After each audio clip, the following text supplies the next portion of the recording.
상원이혼은 나이 드신 분들이 이혼하는 겁니다. 젊은 애들만 이혼하는 게 아니고 나이 든 분들이 이혼을 많이 하는데, 이유 중에 하나는 주로 이 이혼이 여자들에 의해서 아내에 의해서 남편이 청구된다는 경우가 많다. 대부분이라고 그래요. 이유 중에 하나는 뭐냐 하면, 여태까지 그냥 남편이 이런저런 억압과 속박 속에 살았는데 나이 들어서까지 내가 뭘 이제 그럴 필요 있느냐. 그리고 이혼 청구를 하는 거예요. 또 최근에 들어서 이혼법에 의한 재산 분할이 상당히 균형을 이루었습니다. 그래서 여자분들에게도 불리하지가 않아요. 그러니까 이제 청구하는 겁니다. 최근에 판례 가운데 하나는 가지고 있는 재산도 반으로 나눠야 되지만은 앞으로 탈 퇴직금까지 나눠야 된다. 그래서 여자가 가져가야 된다. 그래서 한때 일본에서는 남자가 퇴직하는 날이 곧 남자가 이혼하는 날이고 거지가 되는 순간이다. 그런 일이 있었는데 우리나라에도 그런 일이 일어나고 있다고 그래요. 참 안타까운 현실인데 어쨌든 지금 그동안 너무 남성 중심의 가치관, 그것에서 만들어진 제도와 문화들이 이제 양성이 평등해지는 그 과정으로 가는 과정이라 그렇게 생각합니다. 우리와 같이 그런 남성 중심적인 불평등 사회 가운데에 살았던 나라가, 민족이 오늘 성경이 배경이 되고 있는 유대인들입니다. 유대인들 또한 상당히 남성 중심 사회예요. 그래서 여성들이 자기 여성들의 권리들을 제대로 누리지 못하고 오히려 상당한 억압 가운데 살았습니다. 그래서 결혼을 하면 유대인들은 남자가 이혼을 청구할 수 있어도 어떤 경우를 통해서라도 여자가 아내가 남편에게 이혼을 청구할 수가 없었습니다. 오로지 아무리 부당한 남편이 있어도 그 부당한 남편의 손에서 벗어나는 길은 남편이 뭐 하는 거예요? 죽는 거예요. 바라기는 우리 아내들이 죽었으면 좋겠다 하는 그런 남편이 안 됐으면 좋겠어요. 그런데 오늘 본문은 바로 그런 남녀 불평등, 부부관계 불평등의 가치관과 문화를 배경으로 쓰여지고 있습니다. 그걸 배경으로 우리 예수 믿는 사람들이 예수 믿기 이전에는 아주 부당한 폭력적인 자기 목적을 이루는 남편의 아내들이었는데 이제는 예수 그리스도라고 하는 새로운 남편의 아내가 되었다라고 하는 것을 그런 배경을 가지고 설명을 하고 있습니다. 오늘 말씀을 통해 과연 우리의 옛 남편은 누구였으며 새로운 남편 안에서 살아가는 것은 어떤 것인가 하는 것들을 좀 살펴보기를 원합니다. 히브리 사람들이, 유대인들이 아주 그 남녀 사이가 불공평했어요.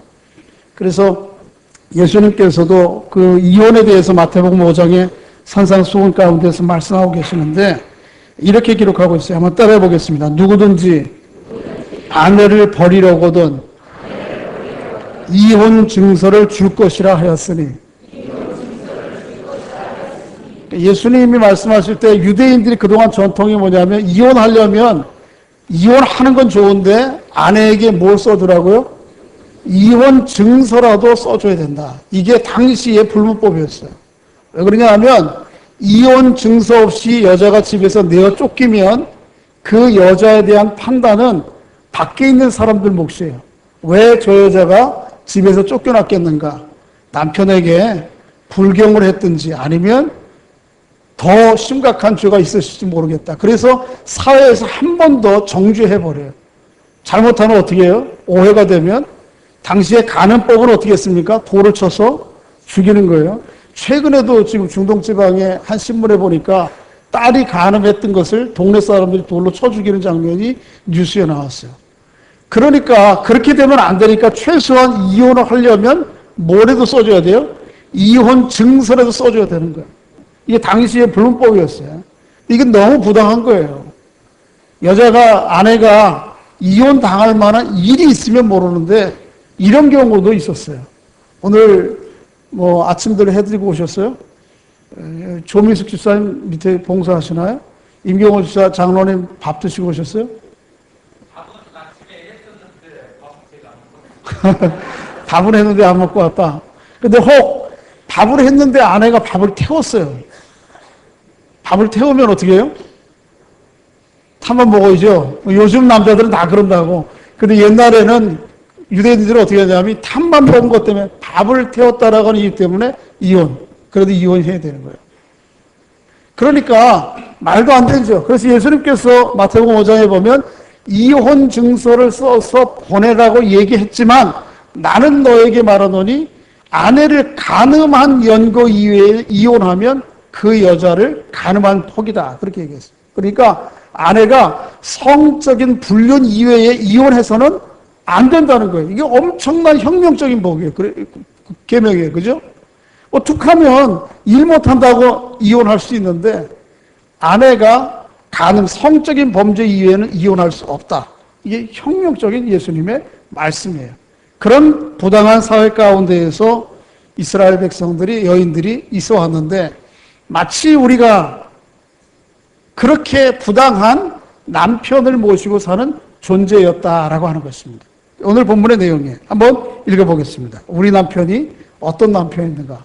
여기 아내들만 남편 얘기하는 게 아니고 고린도후서 11장 2절 말씀에 보면 우리 모든 예수 믿는 사람들은 예수를 남편으로 모신 뭐죠? 신부라 그렇게 얘기를 하죠. 그러니까 우리 모든 믿는 사람들 얘기하는데 우리가 예수라고 하는 남편 만나기 이전에 우리의 남편이 어떤 존재였는지 한번 1절, 2절, 3절 읽어보겠습니다. 시작. 형제들아 내가 법 아는 자들에게 말하노니 너희는 그 법이 사람이 살 동안만 그를 주관하는 줄을 알지 못하느냐.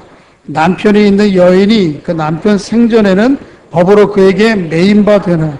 만일 그 남편이 죽으면 남편의 법에서 벗어나느니라. 그러므로 만일 남편 생전에 다른 남자에 가면 음녀라.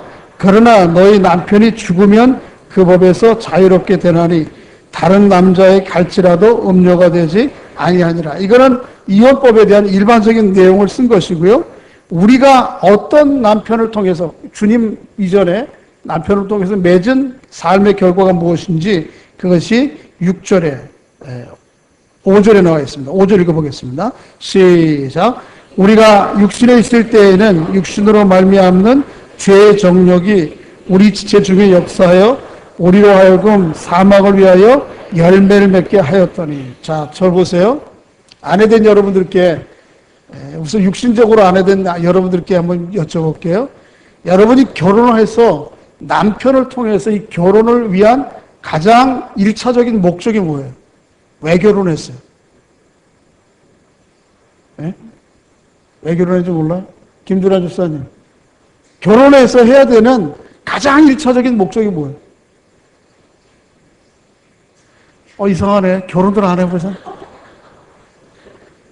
아니, 솔직히 있는 대로 하면 돼요. 얘기하면. 이 권사님, 정 집사님 만나가지고 해야 되는 가장 1차적인 목적이 뭐예요? 사랑하는 거? 되게 낭만적이네. 무슨 권사님 연세에 낭만이, 사랑이 있어? 아니, 아주 현실적인 거, 뭐예요? 아기 낳는 거예요, 아기 낳는 거. 그래서 옛날에는 아기를 못 낳으면 어떻게 했어요? 아내가 이혼 사유였어요. 그러니까 이 결혼을 하면 제일 1차적인 목적이 뭐예요? 아기 낳는 거예요, 아기 낳는 거. 자녀를 낳는 거. 그걸 오늘 본문에는 뭐라고 그래요? 열매 맺는 것이라 그렇게 얘기했어요. 다시 한번 5절 읽어보겠습니다. 5절. 우리가 육신의 남편 통해서, 주님 만나기 전에 율법을 통해서 어떤 자녀를 낳았는지 한번 찾아보세요. 시작. 우리가 육신에 있을 때에는 율법으로 말미암아 죄의 정력이 우리 지체 중에 역사하여 우리로 하여금 예수 만나기 전에 율법이라고 하는 남편을 통해서 유대인들이 낳은 자식이 뭐예요? 사망이라는 거예요. 사망.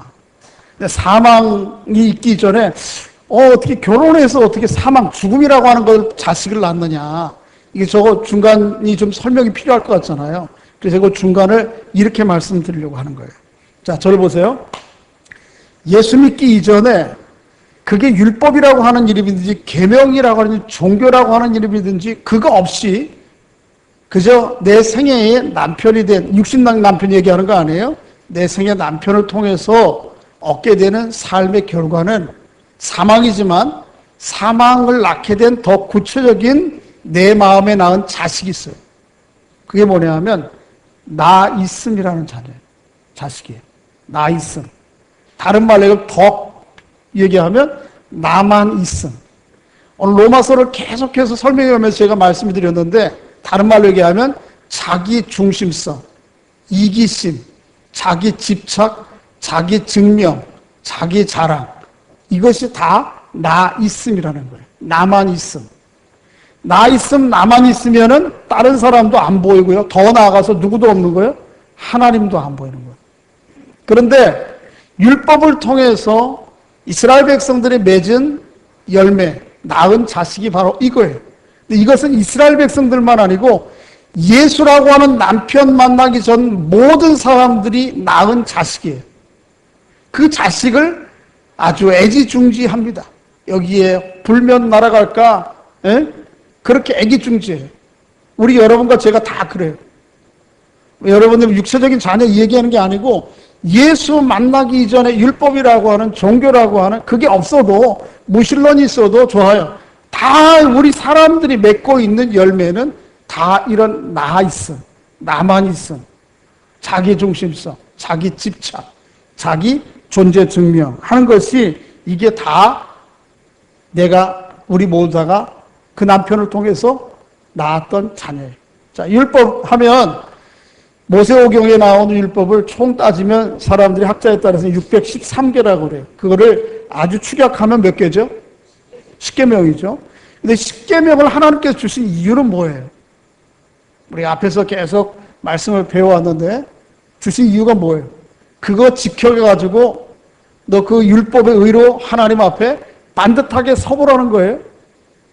그거 아니에요? 사실 아니에요. 그게 율법을 주신 목적이 아니에요. 율법을 주신 목적은 뭐냐 하면 내가 아무리 율법을 다 지키려고 해도 지킬 수가 없네. 하나님, 아무리 제가 율법이라고 하는 거울에 들여다가 보니까 다 닦은 것 같은데 여기에도 뭐가 묻었고 저기에도 뭐가 묻었네요. 아무리 닦아내려도 닦아낼 수가 없네요. 가릴래야 가릴 수가 없네요. 라고 하는 것을 깨닫고 하나님 앞에 나를 불쌍히 여겨주시고 죄인인 것을 아오니 하나님 은혜를 주시옵소서. 그거 하라고 율법이라고 하는 거울을 주신 거예요. 그런데 사람들이 유대인들이 어떻게 하느냐 하면 그거 하지 않고 이 율법 몇 가지를 지켜가지고 어떻게 해요? 나는 이만하면 됐죠 라고 자기를 확보하고 자기 존재를 사람들과 하나님 앞에 증명하려고 한단 말이에요. 예를 들면 설명을 드릴게요. 누가복음 18장에 보면 성전 안에 예수님의 비유 가운데 두 사람이 와서 기도합니다. 하나는 당시에 죄인의 가장 대표 선수가 누구죠? 예수님 당시에, 성경 당시에 죄인의 가장 대표 선수?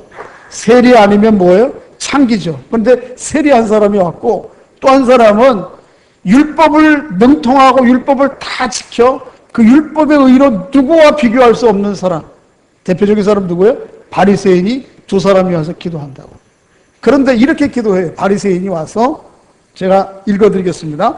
따로 서서 기도합니다. 저 구석에 세리가 있고 가운데 제일 잘 보이는데 와서 바리새인이 와서 기도하면서 이렇게 기도해요. 하나님, 나는 다른 사람들, 예를 들면 토색, 불이, 간음하는 자들과 같이 아니하고 이 세리와 같이 아님을 감사하나이다. 나는 일회에 2번씩 금식하고 그 다음에 소득에 11조를 드리나이다. 이렇게 기도합니다. 이게 뭐예요?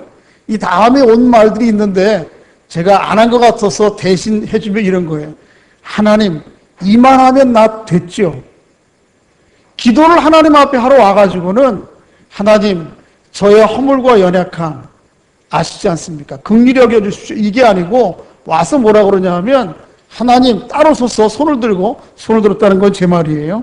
하여튼 기도하기를 뭐라 그러냐 하면 하나님, 나는 다른 사람들과 같이 않음을 감사드립니다. 저 세리와 같이 않음을 감사드립니다.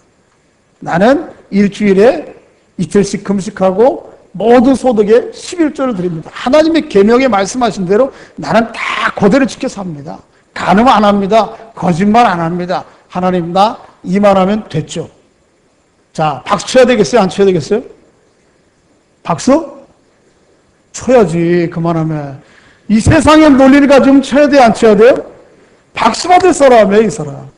그런데 저 구석에서 세리는 어떻게 기도하는가 하면 이렇게 기도합니다. 세리는 멀리 있어서 감히 눈을 들어 하늘을 보지 못하고 다만 가슴을 치며 하나님, 한번 따라해 보겠습니다. 하나님, 불쌍히 여기소서. 나는 죄인이로소이다. 자, 세리니까 누가 얘기해도 죄인이에요. 그러면 누구에게 박수를 쳐야 돼요? 세리에게 박수를 쳐야 돼요? 바리새인에게 박수를 쳐야 돼요? 여기 세리에게 박수 쳐. 여기 혹시 저기 뭐 그런 나쁜 짓 하고 와서 저기서 죄인입니다, 불쌍히 합니다. 그러면은 우리가 야, 잘 왔다 그럴까요?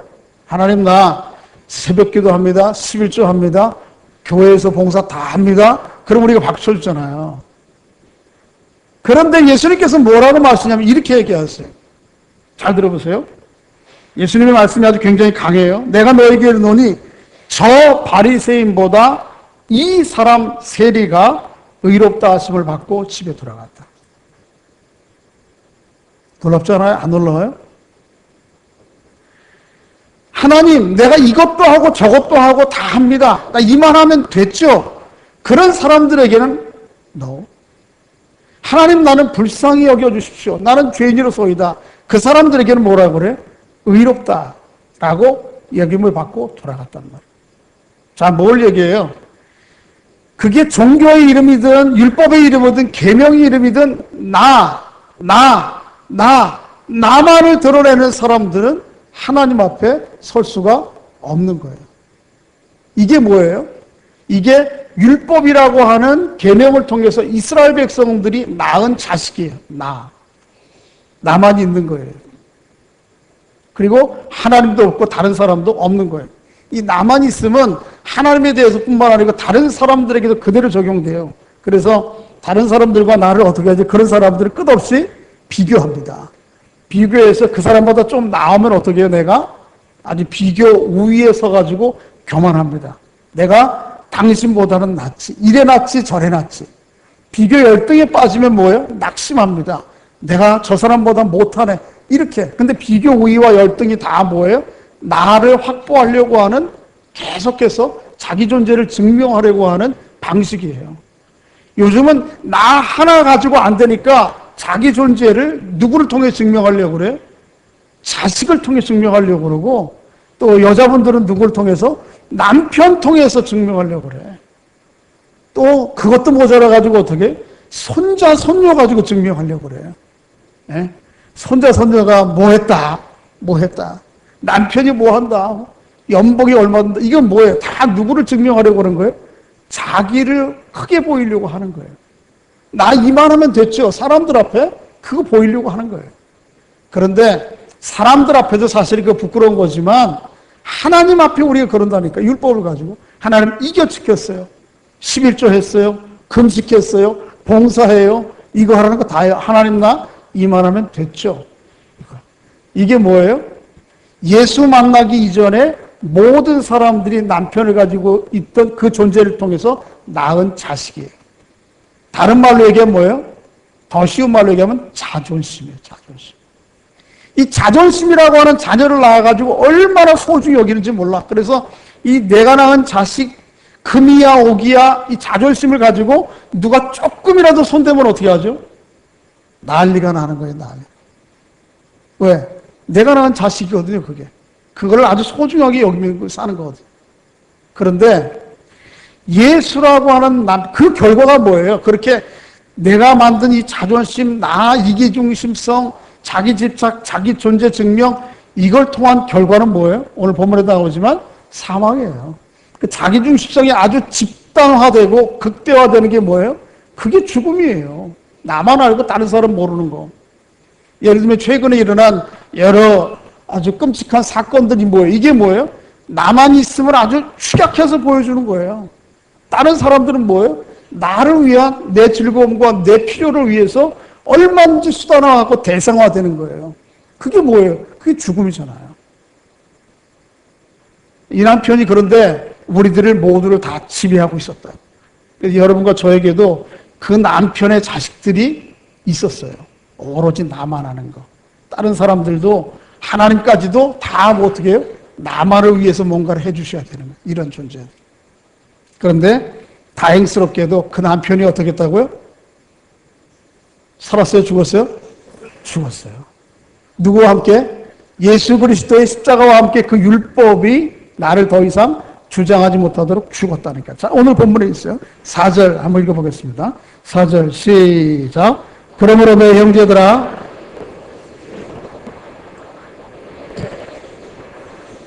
이는 다르니 곧 죽은 자 가운데서 살아나는 시기에 가서 우리가 하나님을 위하여 열매를 맺게 하려 함.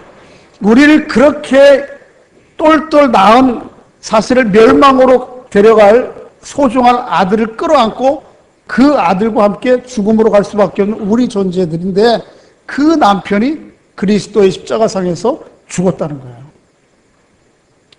축하드립니다. 여러분의 남편이 죽었습니다. 어떤 남편?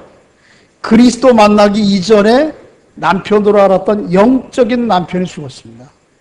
여러분이 이제 뭐예요? 자유해. 그리고 새로운 남편과 결혼했어요. 그 새로운 남편이 누구예요? 오늘 4절에 보면 죽음을 당하셨으니 어떻게 이는 죽은 자 가운데서 살아나신 이 그에게 가서 이제는 뭐예요? 하나님을 위해서 뭐를 맺어? 열매를 맺어. 잘 보시죠.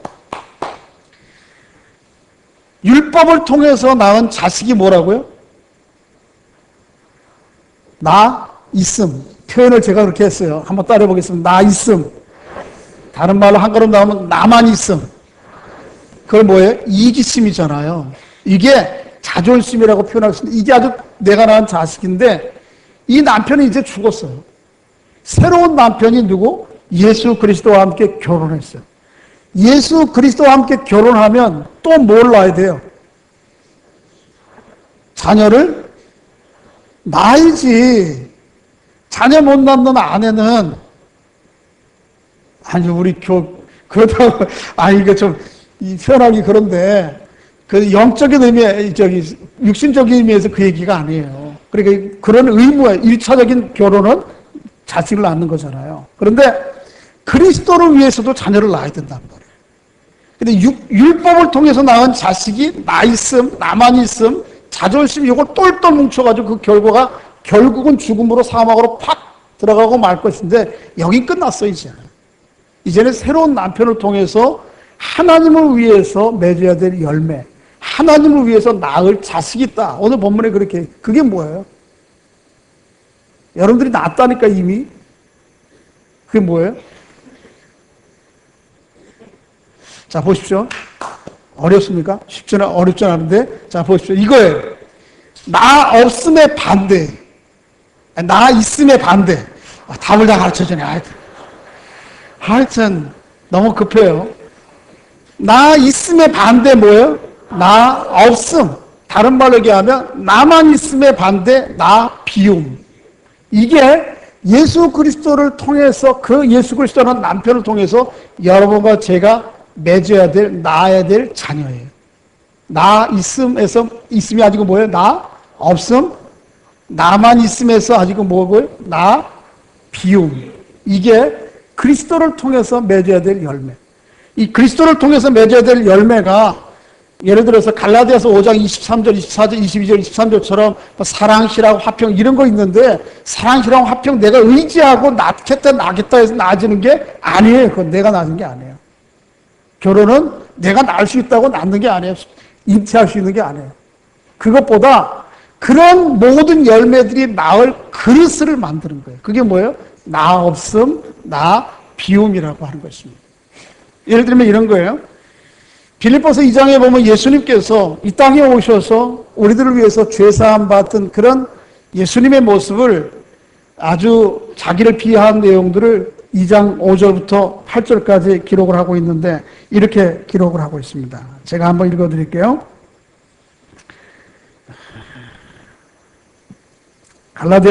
빌립보서 2장 절입니까? 5절 6절 한번 찾아보겠습니다. 빌립보서 2장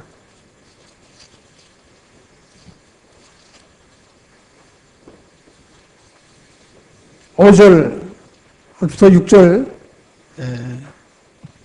8절까지 읽어볼까요? 5절부터 시작.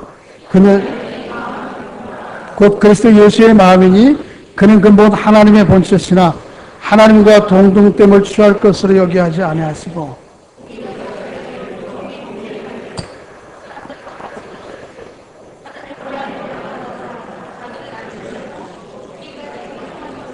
이는 십자가에 죽었습니다. 거기 보면 7절에 보면 오히려 자기를 뭐 했다고요? 비워. 오히려 자기를 어떻게? 비워. 오히려 자기를 비웠다는 영어의 표현을 보면 이렇게 표현하고 있어요. Made himself nothing. 영어가 오늘 많이 나오네 여기저기. Made himself nothing. 그건 뭐예요? 자기 스스로를 nothing, 없음으로 만들었다. 그런 뜻입니다. 잘 보세요. 자기 스스로를 뭐로 만들어요? 없음으로 만들었어요. 누가? 예수님께서 오셔서. 그래야지만 내가 비워지고 없음이 되어야지만 거기에 누가 있음이 돼요? 예수 그리스도와 하나님이 있음이 되기 때문에 이거를 통해서 자기를 비우신 거예요. 그러니까 예수님이 낳으신 아들, 품었던 아들이 곧 나승이에요. 없음. 그런 것처럼 예수 믿는 예수를 남편으로 모시고 사는 여러분과 제가 낳아야 될 자녀가 뭐예요? 비움과 없음이에요. 이거를 낳아서 잘 키워야 돼. 그러면 그 비워지고 없음의 자리에 누가 들어서요? 예수님께서 들어서. 그게 갈라디아서 2장 20절이에요. 내가 그리스도와 함께 십자가에 못 박혔나니 이제는 내가 산 것이 아니요 누가 살아요? 그리스도께서 사시는 거예요. 나 있음이 가득 차 있는데 어떻게 내 안에 그리스도가 들어오고 그리스도께서 사시냐? 그게 아니에요. 이 없음, 나를 비워야 가야 돼. 그래야지만 그리스도께서 내 안에 들어오시는 거죠. 자, 설명을 좀 드려야 되겠어요. 그림을 하나 좀 보여드려야 되겠는데. 그림을 한번 보여주십시오. 내가 그리스도와 어떻게 연합이 되는가 하는 것들을 그림으로 보여드리겠습니다. 여러분 주보에도 써놨는데 나가 있어요. 또 누가 있어요? 그리스도가 있어요. 어떻게 나와 그리스도가 하나가 되느냐 하면 나, 흰색으로 표시된 나, 비움의 자리에 그리스도가 들어오는 방식으로만, 잠깐 하지 마세요. 자꾸 뒤로, 거꾸로. 앞으로 지금 1, 2번, 두 번째까지만. 나라고 하는 자리에, 비움의 자리에 누가 들어와요? 그리스도가 들어옴으로 말미암아 이제 세 번째, 오로지 나는 없고 나 비움의 자리에 누구만 들어와 있어요? 그리스도가 들어와. 그래서 그리스도와 내가 뭐가 돼요? 연합, 하나가 됩니다. 이렇게 내가 그리스도와 나의 비움을 통해서 하나가 되는 방식은 성삼위 하나님이 하나가 되는 방식이에요. 예를 들면 성부, 성자, 성령. 이 하나님이 다 어떻게 해요? 자기를 비워. 갈라디아서 아까 빌립보서 2장 7절에 있는 말씀처럼 자기를 비워. 자기의 없음으로 만들어감으로 인해서 어떻게 해요?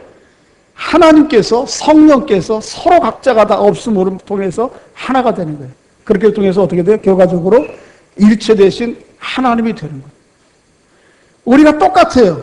우리가 예수 그리스도를 통해서 이 비움의 자리로 말미암아 그 안에 비로소 어떻게 그리스도가 들어오는 거예요.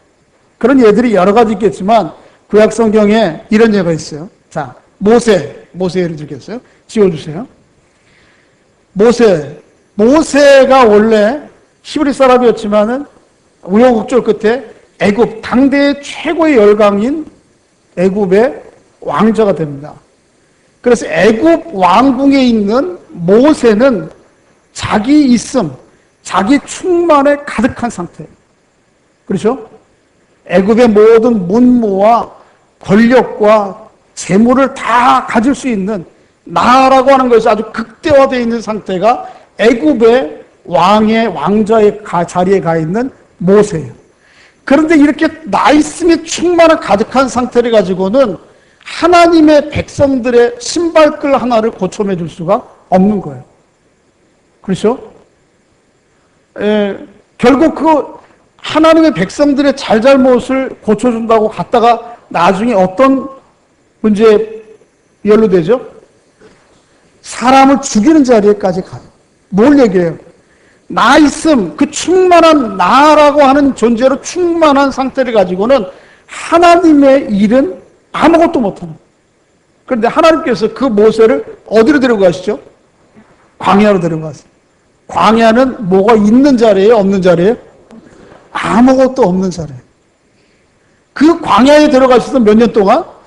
40년 동안 하나님이 하신 일이 뭐예요? 모세에게 하신 일이 뭐예요? 모세에게 비운 거예요, 비운 거. 모세에게 있는 거 다 비우세요. 그래서 마치 모처럼 그 광야에 수없이 산처럼 쌓여있는 모래 할강이 하늘처럼 모세를 만드시는 거예요. 나 있으면, 모세 있음을 비워. 어느 정도인가 하면 이런 거예요.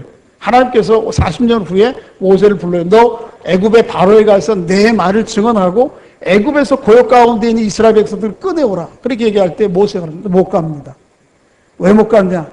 저는 담대함도 없고 용기도 없을 뿐만 아니고 말할 줄도 모릅니다.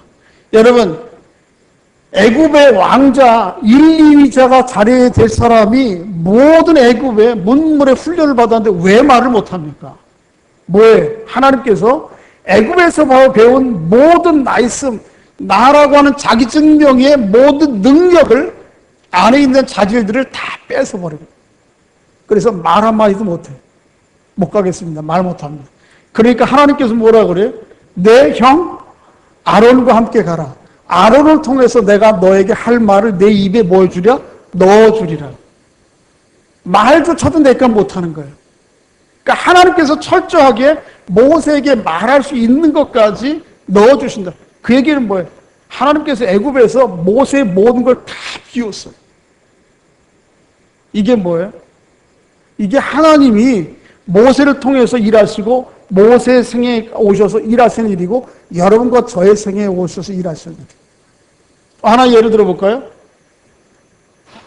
마리아가 처녀의 몸으로 아기를 가졌다는 소식을 듣습니다. 천사를 통해서 또 가까이에 있는 친척들을 통해서 엘리사벳과 사가를 통해서 놀랄 만한 일이죠. 오늘날도 처녀가 아기를 낳으면 좋은 소리 못 듣는데 당시에 처녀가 아기를 뵈면 돌 맞을 짓이에요. 100%. 그런데 이것을 천사와 또 가까운 친척을 통해서 들을 때에 마리아가 어떻게 하죠? 누가복음 1장에 보면 아니 안 됩니다. 그런 일 수 없습니다. 당황스럽습니다. 나는 어쩌라고요? 전 자존심도 없습니까? 처녀의 자존심. 내 인생은 뭐가 됩니까? 모세 그렇게 안 합니다. 아니 모세 마리아 그렇게 안 합니다. 그리고 뭐라 그래요? 이 일이 내게 이루어진 것을 하나님을 찬양합니다. 그리고 이렇게 말씀하십니다. 마리아가 주의 여종의 비천함을 하나님께서 돌아보셨나이다. 주의 여종의 비천함이, 이 비천함이라고 하는 말이 영어로 얘기하면 humiliation인데요. 그 말이 뭐냐면 휴모스라고 하는, 그 휴모스라는 말이 뭐냐면 흙이라는 말입니다. 나는 뭐예요? 흙인데 이 흙을 하나님께서 돌아보셨어. 그래서 이 흙과 같이 아무것도 아닌 존재를 통해서 하나님이 무슨 일을 하시려고 하는군요. 완전히 비워진 상태. 그러니까 말은 뭐예요? 나는 흙이니까 당신이 만들고 싶은 대로 원하는 대로 만드십시오. 그릇을 만들든지 컵을 만들든지 뭘 만들든지 만드십시오. 이게 마리아가 하나님 앞에 기도하는 거예요. 이게 뭐예요? 이게 하나님께서 여러분과 저에게 하시고자 하는 방식이고 해야 되는, 하려고 하시는 의도예요. 그리고 우리가 그리스도를 통해서 새로운 남편을 통해서 낳아야 될 자식이 뭐예요? 나 비움, 나 없음. 그러면 그 나 없음과 비움의 자리에 누구만 드러나요? 그리스도만 드러나요. 고린도서에 있는 말처럼 마치 내가 뭐예요? 질그릇과 같이 연약한 존재인데 아무것도 안 해요. 그런데 그 가운데 보배이신 예수 그리스도가 담기는 것처럼. 그런데 여전히 우리 예수 믿으면서도 예수 그리스도에서 안에서 난 자식이 키우려고 하지 않고 옛날 속박 가운데 부당하게 나를 대우했던 그 자녀를 낳아서 자꾸 기르려고 그래요. 그래요, 안 그래요? 예수 믿으면서 낳은 자식이 뭐라고요? 나 없음, 나 비움이에요. 이걸 자꾸 길러야 돼. 이 자식에게 자꾸 먹일 거 줘야 돼. 잘 양육해야 돼요. 그런데 예수에게서 낳은 이 자식은 다 어디다가 데려다나? 저 뒷방에다가 가두고 밥도 안 줘. 그러니까 애들을 지난번에 그런 일이 있었잖아. 애 낳아가지고 어떻게 해요? 먹이지 않고 아사해서 죽였잖아요. 요즘 젊은 사람들이 참 괜히 애는 낳아가지고. 그런데 예수 믿는 사람들이 낳아야 될 게 나 없음, 나 비움이라고 하는 자녀를 낳아서 이걸 정말로 애지중지 해가면서 이걸 금이야 옥이냐 해가면서 이 나 없음, 나 비움의 자녀를 키워야 되거든. 나 없음, 나 비움이 내 마음이 유만침이라면 요 구속이 요 정도가 아니고 어떻게 해요? 내 전체가 다 나 없음, 나 비움으로 키워져 가야 되거든요. 그래서 거기에 누구만 들어차도록? 오직 주님만 들어차도록. 그런데 이거 안 하고 그건 그 아들은 관심 없어. 그리고 옛날 남편에게 낳았던 아들은 뭐예요? 그게 나 있음. 그 다음에 나만 있음. 자기 존재 증명. 이거 하려고 계속해요. 하나님 나 이만하면 됐죠? 그리고 다른 사람들에게도 어떻게 해요? 나는 너하고는 달라. 이거 계속하고 있다. 남들과 비교하면서. 그런데 하나님께서 우리 그리스도를 통해서 나에게 낳고자 하시는 아들은 자녀는 그게 아니에요. 나 없으면. 나 없으면. 그래서 made himself nothing. 바울이 얘기한 것처럼 예수님이 그렇게 하신 것처럼 자기를 비워. 나는 아무것도 아니야.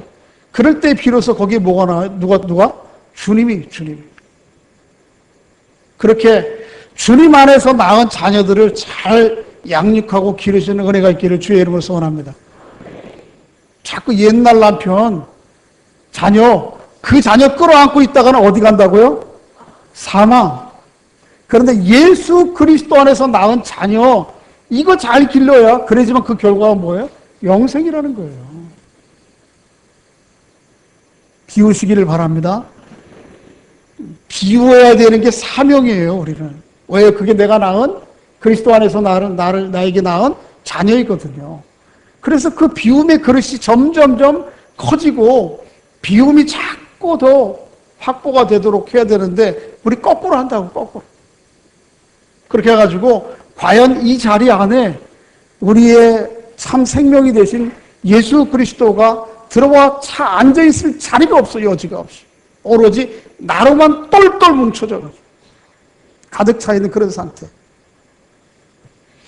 이제 말씀 맺겠습니다. 우리는 이미 우리를 억압하고 부당하게 대우했던 옛 남편, 뭐를요? 율법을 사별한 사람들입니다. 그래서 자유하게 된 사람. 그리고 새로운 남편 누구죠? 예수 그리스도를 남편으로 삼고 그 예수 그리스도를 통해서 자녀를 낳았습니다. 아들을 낳았어요. 그게 뭐예요? 네? 뭐예요? 나 비움, 나 없음의 자녀를 낳았어요. 이거를 그릇을 키우면 키울수록 그 자리에 누가 차죠? 주님은 남편 대신 내 남편 대신 주님께 요만한 그릇을 비우면 주님은 요만하게 찹니다. 네? 그러면 요만한 그릇이 속에 들어와 있으면 계신 것 같기는 하지만 어쩌면 이것보다 더 큰 자아가 있어요. 그러면 이분의 생명력은 별것 아니에요. 여러분의 생일 가운데. 그런데 그게 아니고 이 마음의 그릇 전체를 비워. 누구를 위해서? 주님을 위해. 그러면 이 자리에 누가 차세요? 주님이 계세요. 그러면 바울이 얘기한 대로 이제는 내가 산 것이 아니요 어떤 상태가 돼요? 주께서 사신 상태와 같은 단계로 우리가 가는 거예요. 그게 뭐예요? 인생의 궁극적인 목적, 그리스도인의 궁극적인 목적. 예수님 믿는 것의 궁극적인 목적은 뭐냐 하면 자꾸 예수 그리스도를 도구화하고 하나님을 도구화해서 내가 목적하는 것을 채워가는 거 이거 아니에요. 그거 하려면 더 빠른 데 있어요. 더 빠른 데. 더 느낌 좋은 데 많아요. 예수님은 그거 아니에요. 반대예요. 어떻게 해요? 나를 다 비워내서 오로지 누구만 이 안에 사시도록? 예수님만 사시도록. 그래서 나를 비워 예수 그리스도만 오롯이 드러나게 하는 것. 이게 뭐예요? 이게 예수 믿는 거예요. 목적이에요. 본질이에요. 근데 우리 이거 안 해. 그리고 이 안에 예수님을 채우려고 그러지 않고 예수님 거기 계십시오. 하나님은 이쪽에 계시고 그래서 내가 필요하면 나가세요. 그러면 뛰쳐나가서 어떻게 내 앞에서 한바탕 해드리고 오고 하고 오고. 이번에는 성령님입니다. 성령님 나가십시오. 저기 뭐가 오네요. 막아주시고. 이거예요. 그러니까 하나님을 밖에다 두고 이번에는 성령님 나가십시오. 예수님 나가십시오. 이번에는 하나님이 좀 해주셔야 되겠습니다. 이렇게 도구화하고 수단하는, 그게 예수 믿는 거 아니에요. 그게 아니고 어떻게 해요? 오히려 반대로 내 안에 비움과 없음이라는 것을, 그 자식을 키워야 돼. 그 용량을 키워야 돼. 그 그릇을 키워야 돼. 그래서 결국 그 자리에 누구만 오롯이 드러나도록 주님만 오롯이 드러나. 이게 내 인생의 목적이에요. 그리스도인의 목적이에요. 바울은 오늘 그것을 얘기하고 있는 거죠. 여러분 안에 시작된 하나님과의, 주님과의 그 아름다운 부부관계가 또 그를 통한 어떻게 해요? 영생의 열매들이 여러분 안에 가득한 은혜가 있기를 주의 이름으로 축복합니다. 영생 이외에 다른 거 자꾸 여기 비워놔두면 기회가 없어요. 제가 시를 하나 읽고 마칠까요? 이 가을에는 기도하게 하소서라고 하는 김현승의 시인데 이렇게 기록하고 있습니다. 절대신앙이라고 하는 제목의 시인데 한번 따라해 보겠습니다. 당신의 불꽃으로 나의 눈송이가 뛰어듭니다. 당신의 불꽃은 나의 눈송이를 자취도 없이 품어줍니다. 우리 주님은 뭐예요? 불똥이라고. 나는 뭐예요? 눈송이. 눈송이가 불꽃에 뛰어들면 없어지는 게 아니고, 내가 없어지는 게 아니고 나를 자취도 없이 품어준다. 반대도 마찬가지. 내가 없어지면, 나의 존재가 없어지면 이 자리에 누가 들어오세요? 주님이 들어오세요. 그래서 주님과 내가 거기 계시고 여기 계신 것이 아니고 바로 내 안에 곧 주님이 계시는, 그것이 우리 예수 믿는 사람들이 가야 될 최종 목적지라고 하는 걸 오늘 부분에서 보여줍니다.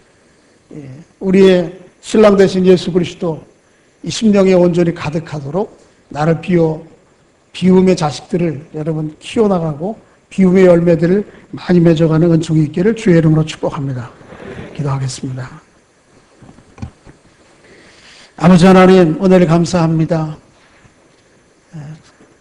참 그럴듯해 보이지만 결국은 나를 멸망으로 데려갈 수밖에 없는 그리스도 이전에 세상과 율법의 자식들을 품고 살았던 저희들 긍휼히 여겨 주셔서 그리스도께서 율법을 십자가 안에서 죽게 하시고 이제 자유하게 하셔서 우리를 다시 신부로 삼아주시고 우리를 그리스도의 열매를 맺으며 살아갈 수 있도록 그 자리에 불러주신 것을 참 감사합니다.